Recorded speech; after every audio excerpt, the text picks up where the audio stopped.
361वां प्रश्न है, जय जवान जय किसान का नारा किसने दिया था? इसका उत्तर ऑप्शन ए हो जाएगा लाल बहादुर शास्त्री ने। जय जवान जय किसान का प्रसिद्ध नारा भारत के भूतपूर्व प्रधानमंत्री लाल बहादुर शास्त्री ने दिया था। 362वां प्रश्न है कि किसके द्वारा मंदिरों में प्रवेश के अधिकार की मांग प्रस्तुत करने का कारण 1899 में तिरुनेलवाली में भयंकर दंगे हुए थे? इसका उत्तर ऑप्शन सी हो जाएगा मारवा। 6 जून 1899 को तिरुनेलवेली शिवकाशी तमिलनाडु में भयंकर दंगे हुए थे। इसमें नाडार समुदाय के लोग लंबे समय से मंदिरों में पूजा के अधिकार की मांग कर रहे थे। मांग पूरी न होने पर नाडार और मारवा समुदाय के मध्य संघर्ष में यह दंगा हुआ था। 363वां प्रश्न है कि भारतीय राजनीति में 1947 के बाद किस महिला ने सर्वाधिक योगदान दिया था? तो ऑप्शन ए अरुणा आसफ अली ने। अरुणा आसफ अली एक राष्ट्रवादी और स्वतंत्रता सेनानी थी। 1942 के भारत छोड़ो आंदोलन में ये स्वयं और सुचेता कृपलानी भूमिगत आंदोलन की दो प्रमुख महिला संगठनकर्ता थी। अरुणा आसफ अली ने भारतीय राजनीति में 1947 के बाद 1948 में सोशलिस्ट पार्टी से जुड़ गई। 1950 में कम्युनिस्ट पार्टी ऑफ इंडिया से जुड़ी और मॉस्को रूस की यात्रा की। 1954 में national federation of Indian women के गठन में सहयोगी रही। 1958 में दिल्ली की मेयर बनी, फिर पेट्रियाट समाचार पत्र की स्थापना की। इस तरह उन्होंने 1947 के बाद भारतीय राजनीति में सर्वाधिक योगदान दिया था। 364वां प्रश्न है कि अंतरिम सरकार में वित्त मंत्री कौन थे? इसका उत्तर हो जाएगा ऑप्शन ए लियाकत अली खान वित्त मंत्री थे। पुनर्गठित अंतरिम सरकार अक्टूबर 1946 में वित्त मंत्री का पद लियाकत अली खान के पास, गृह विभाग सरदार पटेल के पास, विदेश मामले एवं राष्ट्रमंडल विभाग जवाहरलाल नेहरू के पास था। 365वां प्रश्न है कि हम बहुत बड़ी भूल करेंगे यदि हम बिहार की जनता और उनके मंत्रिमंडल को लीग के नेताओं के हिंसक व असभ्य आक्रमणों से आगे आरक्षित छोड़ देंगे। वर्ष 1946 में यह बात किसने की थी? तो ऑप्शन डी हो जाएगा सरदार पटेल ने। 366वां प्रश्न है कि 1946 ईस्वी में बनी अंतरिम सरकार में राजेंद्र प्रसाद के पास कौन सा विभाग था? तो ऑप्शन डी हो जाएगा खाद्य एवं कृषि विभाग। वर्ष 1946 में बनी अंतरिम सरकार में राजेंद्र प्रसाद के पास खाद्य एवं कृषि विभाग, बलदेव सिंह के पास रक्षा विभाग, वल्लभ भाई पटेल के पास गृह विभाग था। 367वां प्रश्न है कि अगस्त 1923 के बनारस हिंदू महासभा के अधिवेशन की अध्यक्षता की थी? तो ऑप्शन डी हो जाएगा पंडित मदन मोहन मालवीय। मदन मोहन मालवीय हिंदू महासभा के सबसे प्रतिष्ठित नेताओं में से 1923 के अधिवेशन में उन्होंने अध्यक्षता किया था। बनारस के इसी अधिवेशन में शुद्धि जैसे आंदोलन का स्वागत किया गया। इन्होंने हिंदी और अंग्रेजी में Hindustan the Indian Union Abhyudaya the Leader का प्रकाशन आरंभ किया था। 368वां प्रश्न है कि फ्रंटियर गांधी का असली नाम है? तो ऑप्शन सी हो जाएगा अब्दुल गफ्फार खान।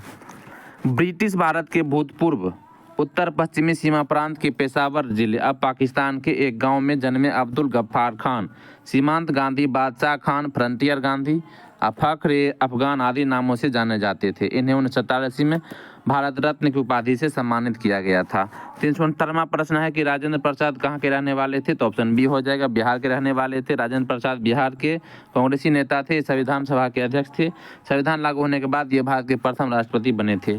370वां प्रश्न है कि रामचंद्र शर्मा किस गाँव से थे? तो ऑप्शन डी हो जाएगा अम्हारा गाँव से थे। रामचंद्र शर्मा अम्हारा यानी कि पटना के निवासी थे। बिहार में फॉरवर्ड ब्लॉक के प्रमुख नेता थे। 371वां प्रश्न है कि जगत नारायण लाल को किस जेल में भेजा गया था? तो ऑप्शन ए हो जाएगा बांकीपुर जेल में। प्रसिद्ध स्वतंत्रता सेनानी जयप्रकाश नारायण के सहयोगी 1942 के भारत छोड़ो आंदोलन के प्रमुख नेता, इस दौरान इन्हें गिरफ्तार कर बांकीपुर जेल भेजा गया था। 372वां प्रश्न है कि विश्व में शांति और आपसी सहयोग स्थापित करने के लिए नेहरू जी ने कौन सा सिद्धांत प्रस्तुत किया था? इसका उत्तर हो जाएगा ऑप्शन ए हो जाएगा गुटनिरपेक्षता का सिद्धांत प्रस्तुत किया था जवाहरलाल नेहरू ने। इसकी व्याख्या देख लेते हैं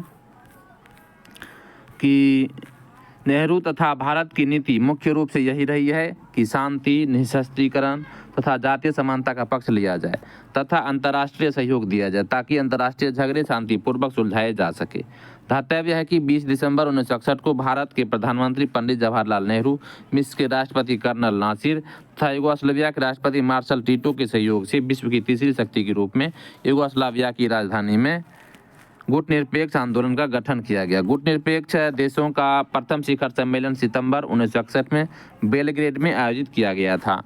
अगला प्रश्न है 373वां कि राज्य विभाग की स्थापना किसकी अध्यक्षता में की गई थी? तो ऑप्शन डी हो जाएगा, सरदार पटेल की अध्यक्षता में। माउंटबेटन ने घोषणा किया कि विभाजनोपरांत अस्तित्व में आए दो देश भारत और पाकिस्तान में पड़ने वाले देशी रियासतों के प्रश्नों का निपटारा पॉलिटिकल डिपार्टमेंट के स्थान पर स्टेट डिपार्टमेंट करेगी। नेहरू ने रियासतों के एकीकरण के लिए स्टेट डिपार्टमेंट का कार्यभार सरदार पटेल को सौंपा। सरदार पटेल ने 5 जुलाई 1947 को कार्यभार संभाला और बीपी मेनन ने उनके सचिव के रूप में जिम्मेदारी संभाली थी। अगला प्रश्न 374वां कि स्वतंत्रता पूर्व बिहार में निम्नलिखित में से एक वर्चस्वशाली जाति नहीं थी? तो ऑप्शन डी हो जाएगा, कुर्मी। स्वतंत्रता पूर्व बिहार में भूमिहार, राजपूत तथा कायस्थ वर्चस्वशाली जातियां थी, जबकि कुर्मी जाति वर्चस्वशाली नहीं थी। 375वां प्रश्न है कि देवबंद के उस विद्वान का नाम बताइए जिन्होंने स्वतंत्रता आंदोलन में महत्वपूर्ण भूमिका निभाई थी? तो ऑप्शन ए हो जाएगा, अबुल कलाम आज़ाद। अबुल कलाम आज़ाद देवबंद आंदोलन से संबंधित थे। उन्होंने अल नदवाह का प्रकाशन किया। वे वर्ष 1940 से 46 तक कांग्रेस के अध्यक्ष रहे। इंडिया विंस फ्रीडम उनकी प्रसिद्ध पुस्तक है। आगे बढ़ते हैं और अगला प्रश्न है 376वां कि स्वतंत्र भारत के पहले भारतीय गवर्नर जनरल थे? तो ऑप्शन ए हो जाएगा, राजगोपालाचारी। सी राजगोपालाचारी वर्ष 1948 से 50 के दौरान स्वतंत्र भारत के प्रथम भारतीय और अंतरिम गवर्नर जनरल थे। इस पद पर वे 26 जनवरी 1950 तक रहे। वर्ष 1952 से 54 तक वे मद्रास के मुख्यमंत्री रहे। वर्ष 1959 में विभिन्न मुद्दों पर कांग्रेसी नेताओं से मतभेद के कारण उन्होंने कांग्रेस छोड़कर स्वतंत्र पार्टी का गठन किया था। 377वां प्रश्न है, किस साल रेगुलेटिंग एक्ट पारित किया गया था? तो ऑप्शन सी हो जाएगा, 1773 ईस्वी। ब्रिटिश सरकार ने कंपनी में व्यापार, भ्रष्टाचार एवं कुप्रशासन को दूर करने के लिए 1773 ईस्वी का रेगुलेटिंग एक्ट पारित किया। इसके तहत मद्रास एवं बम्बई प्रेसिडेंसियों को कलकत्ता प्रेसिडेंसी का अधीन कर दिया गया। बंगाल के गवर्नर को अब अंग्रेजी क्षेत्रों का गवर्नर जनरल कहा गया। बंगाल का प्रथम गवर्नर वारेन हेस्टिंग्स को बनाया गया था। 378वां प्रश्न की रेगुलेटिंग एक्ट पारित किया गया था? तो ऑप्शन ए हो जाएगा, 1773 ईस्वी में।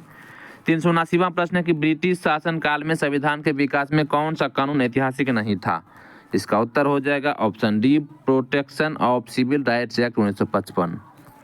भारत में ब्रिटिश शासन के दौरान ब्रिटिश सरकार के द्वारा regulating act 1773, charter act 1833, government of India act 1919 पारित किया गया था, जबकि protection of civil rights act 1955 भारतीय संसद द्वारा पारित किया गया था। 380वां प्रश्न है कि भारत में मीडिया को नियंत्रित करने के लिए एक्ट कब पारित किए गए थे? इसका उत्तर हो जाएगा 1878 ईस्वी में। ऑप्शन और भी होंगे, देख लेते हैं।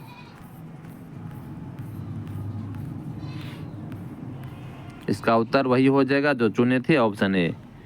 विधानों की दमनकारी नीतियों को उजागर करने के कारण सर्वप्रथम 1835 ईस्वी में प्रेस एक्ट का ऐलान किया गया। प्रेस और पुस्तकों का पंजीकरण अधिनियम 1867 पारित किया गया। गवर्नर जनरल लॉर्ड 1878 ईस्वी में वर्नाक्युलर प्रेस एक्ट पारित किया गया, जिसके तहत बिना सरकार की इजाज़त के कोई पत्र नहीं निकाला जा सकता जिसमें अंग्रेजी सरकार की आलोचना हो। इसके अतिरिक्त प्रेस पर नियंत्रण का एक्ट लॉर्ड मिंटो ने वर्ष 1908 में पारित किया था, जिसके तहत ऐसे किसी भी प्रकाशन को जब्त करने का अधिकार सरकार को होगा जिसमें सरकार के खिलाफ जन भावना को भड़काने का आरोप हो। 381वां प्रश्न है कि भारत की कम्युनिस्ट पार्टी और राष्ट्रीय स्वयंसेवक संघ की स्थापना के क्रमशः सबसे करीबी वर्ष पहचानिए। ऑप्शन बी हो जाएगा 1925 और 1925। भारत की कम्युनिस्ट पार्टी और राष्ट्रीय स्वयंसेवक संघ की स्थापना वर्ष 1925 में क्रमशः कानपुर और नागपुर में हुई थी। 382वां प्रश्न है कि Catherine Mayo, Aldous Huxley, Charles Andrews और विलियम डिग्बी के बीच आम रिश्ता क्या था? इसका उत्तर ऑप्शन ए हो जाएगा, उन्होंने ब्रिटिश शासन के दौरान भारत की हालत पर टिप्पणियां लिखी थी। कैथरीन मेयो, एल्डस हक्लेस, चार्ल्स एंड्रयूज और विलियम्स डिग्बी ने ब्रिटिश शासन के दौरान भारत की हालात पर टिप्पणियां लिखी। मदर इंडिया की लेखिका कैथरीन मेयो थी और विलियम डिग्बी ने द अवेकनिंग ऑफ इंडिया लिखी। चार्ल्स एंड्रयूज का जन्म 1871 ईस्वी में इंग्लैंड में हुआ था। वे महात्मा गांधी के मित्र थे।